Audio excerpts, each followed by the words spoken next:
Welcome back, everybody. So last couple of videos we covered line, shape, and now we're starting on texture. This is actually one of the hardest ones that I think that you guys have incorporating into your artwork. So this is going to be a great example of taking something that you would assume that is 3D.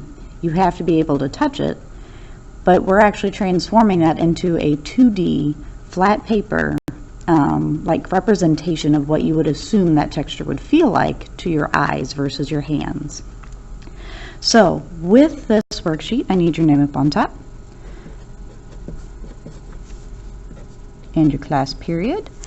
And so again, texture. Texture is the actual or perceived surface quality of an object. So if it's actual, that means I'm actually able to go up, walk up to it, and touch it with my hands. If it's perceived, that means I'm looking at a picture of it and I can feel when I'm looking at a picture of a sheep, their wool.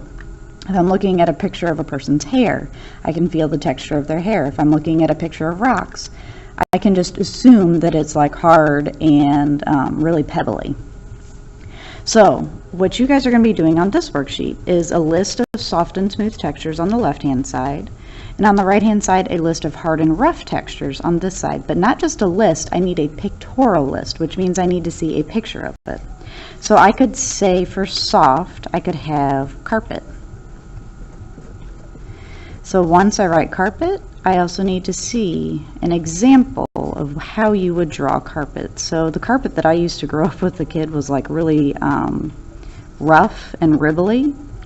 So it has all these little hopping texture marks. So I add all that in. Once I have my carpet, I might do, let's do fur. So if I have fur, that's just tons of little dashed lines put together. You might have to go back and overlap a little bit to make it feel like it's really furry. And fill out the space. Make sure you get a good, about 1 inch coverage for each of these. So that's a little bit over 1 inch. This is about 1 inch.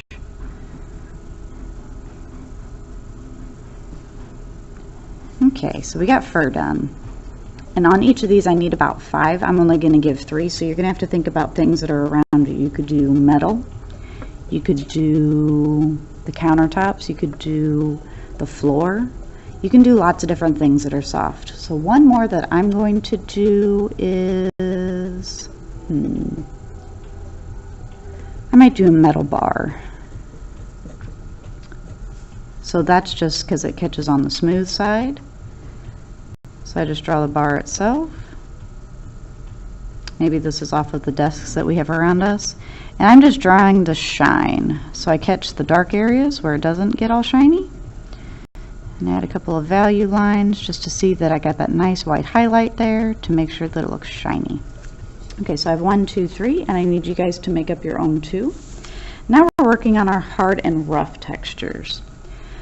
So with hard and rough, it's something that I just assume if I was touching it, because we're going to 2D versus 3D, that would be hard. So for me, if I'm tapping on this desk right here, it's made out of wood and it's hard.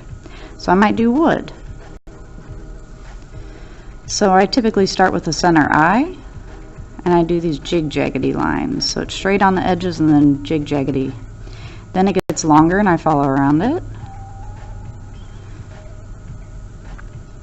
And I get more and more open as I go.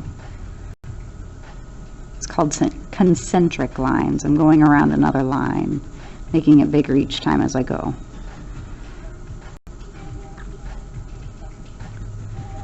I'm not going to fill up the whole space, but you can kind of feel that texture, and you can even kind of see it in here. It's just these lines that keep going. Okay, so I have wood. I'm going to do something hard. I'm going to do concrete. So this kind of goes back to the lightning that we were practicing with. So pretend I have the concrete block. Got my block. Now I have obviously all the different stones that make up the concrete. So one, I'm going to put some pointillism on here. These are tiny little points. And then sometimes concrete has little cracks in it, so I'm going to practice that lightning.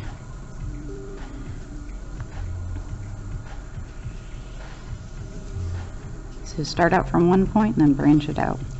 Got my concrete. And one more. I am going to do, looking around my room. Glass is also hard and it's very similar to metal, so let's do glass. So if I have a glass window, got the frame, and you have those nice reflections off of it. So I'm just adding a texture to it to make it look like it's shiny. Because it's normally dark behind the pane of glass, but then you always have the light from the outside that catches on the edges. So that's kind of these guys right here. So it doesn't have to be perfect, just as long as I get to see 5 examples of soft and rough, or smooth and hard, either or. Now on the back of this, it says, please trace your hand. For each finger, cover with a different texture. So if I was going to do mine, I would flip my paper over, lay my hand down. If you need a partner for this, you're more than welcome to do that, but make sure that you get all 5 fingers. So this is like you're pretending to be touching all these textures with each finger. So I'm going to go back through and I can add fur to it. So fuzzy finger. And I highly encourage you to think of different ones that are different from the top of the sheet, the front of the sheet that we had worked on before. So once you have all those done, this worksheet is complete. If you need me or need any other help, please raise your hand and I would be glad to help you guys out. Thank you guys for watching.